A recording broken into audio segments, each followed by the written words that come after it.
শুক্রবার আসলে সবসময়ের জন্য একটু ভালো মন্দ রান্না করতে হয়, আর আমি করিও।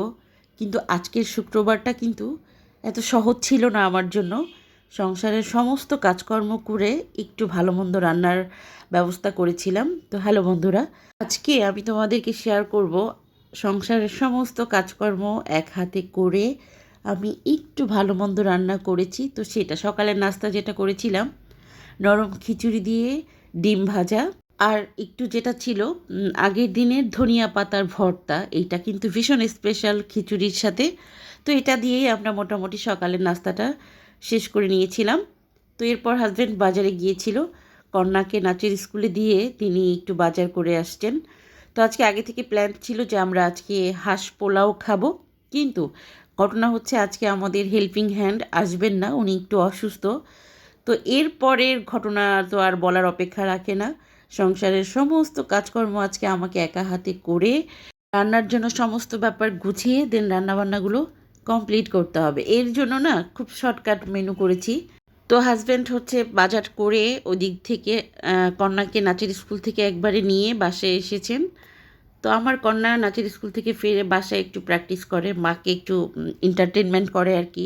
যেটা শিখে আসে সেটা একটু দেখায়। এটা সে প্রত্যেক শুক্রবারেই করে। কোনো নাচ নতুন শিখে আসলে সেটা মায়ের সামনে প্র্যাকটিস করে, এতে সে খুব আনন্দ পায়, আমিও খুব ভালো লাগে আমার। তো এদিক দিয়ে দেখো তোমাদেরকে শেয়ার করে, যেটা হাঁস নিয়ে আসছে আর মাছ নিয়ে আসছে, চিংড়ি মাছ। তো আমি মাছ টাছ আর কাটার ঝামেলায় যাব না, শুধু হাঁসটা কেটে দিন রান্নাবান্না শুরু করব। আমার না জীবনে সব কাজকর্ম করার অভিজ্ঞতা থাকলেও মাছ কাটা আর হাঁস মুরগি কাটা এটার অভিজ্ঞতা নাই বললেই চলে।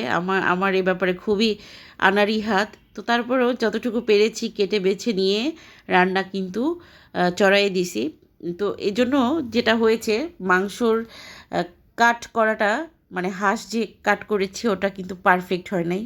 তো আমার মনে হয়েছে যে আমি পারফেক্টলি হাঁসটা কাটতে পারি নাই। তো যা পেরেছি, মানে নিজের কাজকর্ম আসলে সব পারফেক্ট সব ব্যাপারে হতে হবে তেমনটা না, আর আমি অলরাউন্ডার না, সব ব্যাপারে পারফেক্ট না আর কি। তো হাঁসটা কেটে ধুয়ে মশলার সাথে ভালো করে কষিয়ে নিব। তো এখানে আমি বারবার যেটা ভুল বলছি সেটা হচ্ছে হাঁস রান্না করছি, বেসিক্যালি এটা হাঁস ছিল না।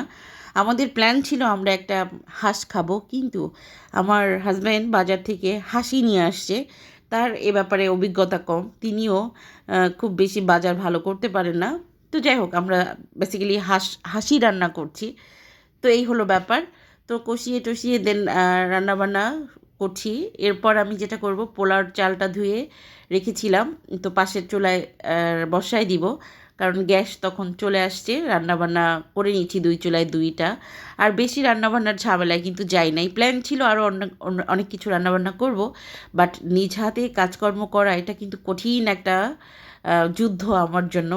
অনেক থালাবাটি ধুতে হয়েছে, তারপর রান্নাঘর ক্লিন করতে হয়েছে। রান্নার আগে আমি সবসময় এটা করি। তো হাজব্যান্ডের যেহেতু ছুটির দিন ছিল, আর যেদিন হেল্পিং হ্যান্ড আসেন না সেদিন কিন্তু তিনি খুব ভালো করে ঘর ঝাড়ু দেয়, এবং তিনি আমাকে বলেন, দেখো আমি এত ভালো করে ঘর ঝাড়ু দিয়েছি, মনে হচ্ছে ঘর মুছে দিয়েছি। তো এই কাজটা অলওয়েজ সেই করে। তো আমি রান্নাবান্না করে রান্নাঘরটা আবার ক্লিন করে নিয়েছি। তো এই ছিল আমার সারা দিনের কঠিন যুদ্ধ। তারপর রান্নাবান্না শেষ হওয়ার পর খাবারটা দিয়ে দিয়েছি। একটু দেরি হয়েছিল, বাট খাবারটা কিন্তু ভীষণ টেস্ট ছিল। তো এই ছিল ছোট্ট ভিডিও। আল্লাহ হাফেজ।